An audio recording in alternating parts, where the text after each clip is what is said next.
So the tourism industry in the US is declining.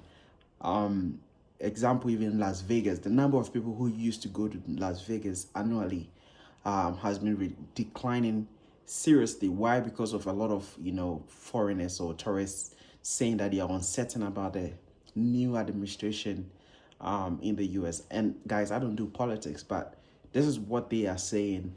They are not lying about Vegas being dead, y'all. I'm a waitress on the Strip, and last year around this time, I made like 300 to 500 a day in tips. And today, I just walked home with $124. Hi everyone, I'm walking here the Las Vegas Strip, which is always a beautiful spot, right? Like just look at it. This is such a historic avenue. 40 million tourists every year. But these tourists are struggling, and they are even evading Las Vegas right now. Why? Because they feel that the prices have gone up and the experience has gone down. Question is, guys, will Vegas hit a recession? Will a recession hit Las Vegas? And will it need a reset? Let me know in the comments, guys. How is Vegas gonna do? Will it be good for the city? Will it be bad? I'd like to hear your opinion, and please subscribe to the Las Vegas Book channel. Thank you. All right, we're in Vegas. This is supposed to be the city that never sleeps, but there's like literally no one around here at all. And on all of our walks pretty much tonight, we've seen nobody. So, I don't know. Is Vegas slowly dying out? Look, no one's here. Okay, quick story time. Went to Vegas 3 weeks ago. It's for March Madness with my husband. Little getaway. We go at least 4 times a year. Leaving on a Friday night is iffy because Vegas is just popping on Friday nights. However, March Madness, Friday night, flying in to an empty airport. Walked right in the taxi line. There's no line. Get in the taxi, ask the taxi driver, where is everybody? He goes, it's been like this. It's been like this for a long while. And he says, it's like worse than COVID. And we went during COVID, and it did remind me eerily of COVID. It was just feeling like, I don't know if I've been in Vegas on a Monday morning or Tuesday morning, it feels like that, but all the time. It's just very, very empty. And so we were able to get restaurant reservations at the last minute anywhere we want. The tables were like $10, $15 tables instead of being $50, things like that. The platforms to go to dinner if you want to take the tram, like the free tram by the Aria, if you're familiar, completely empty, like eerily only people there. And so I saw this one family come up all excited, and I go, it's usually not like this, just so you know. It's just usually just jam-packed with people. You're fighting to get on the tram. But what it's possible is they all took Ubers because there's nobody on the Strip. So we ended up taking taxis and Ubers later because they can just go straight down the Strip instead of having to go around the hotels and try to avoid traffic. There's no traffic. And so that's the way Vegas is. And it is, so anything that you see online about Vegas being dead, it is not propaganda. That is absolute truth. If it's like that on a Friday night during March Madness, which we go to March Madness in the past, we've been there for this time, it is usually just swamped with people. So I don't know, but things are already turning in the travel industry. So this is my story for today. Vegas airport. Look at how empty it is. It's almost eerie. There are people down there. I don't think I've ever been to Vegas airport when there's nobody here. I'm not complaining. I have no idea what's going on, but I'm in the Atlanta airport and it's empty. It's like no one in here. I'm shocked. Apparently this is the busiest airport in the world. I believe that. I've been here 1,000 times. But today, it's not busy at all. So much negative space.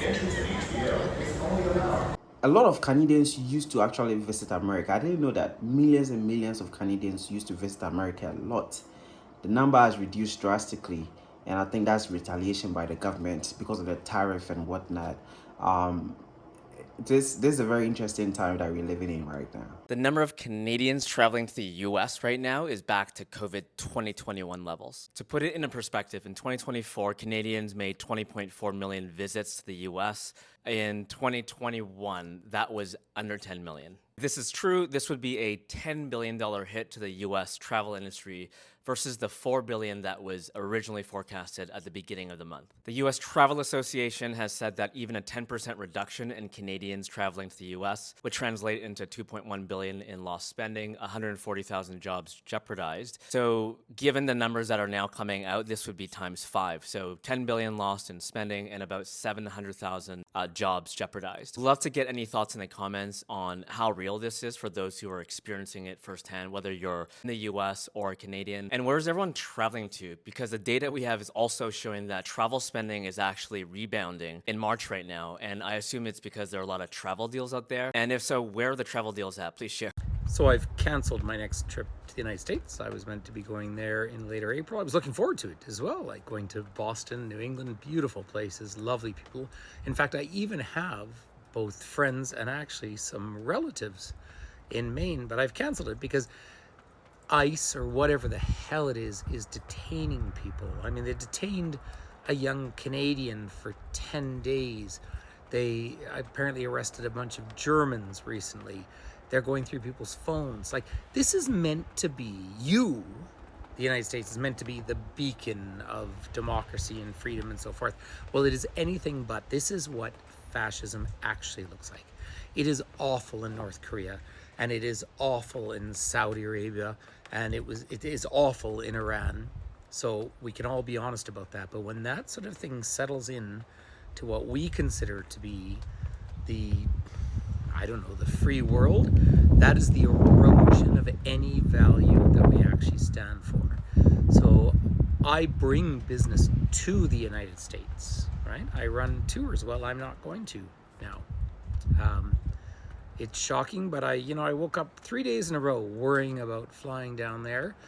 And then I talked to someone I know kind of on the inside who said, don't fly in if you're not an American citizen. Like, this is how terrible it is at the moment. So it's sad and it's shocking, but hey, I'm off to Europe in a few days. I can fly down to South America, a lot of beautiful places. And American friends are welcome up here, absolutely. But if you're going to come up and wave a Trump flag, then, don't bother. So small business owners are feeling the pinch in this Las Vegas economy. Yes, small business owners are hurting as well. Some shop owners say that they have lost between 30 to 40% of their customers, especially their Canadian customers, since the beginning of this year.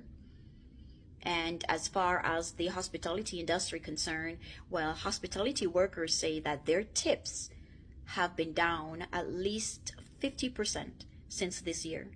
The biggest risk, though, is the tourism industry, because tourism powers over 25% of Nevada jobs and 34% in tax revenue. So a long slump means fewer public services and more locals struggling. So we continue to ask the question, is Vegas dead? I'm at the Aria Valet at sunrise on a Wednesday, and it's pretty dead. So guys, thank you so much for watching. Like, comment down below what you think about this. Is it going to get better or is it going to get worse? Leave your comment below. And yeah, like, share, and subscribe. All right, guys. Catch you on the next one.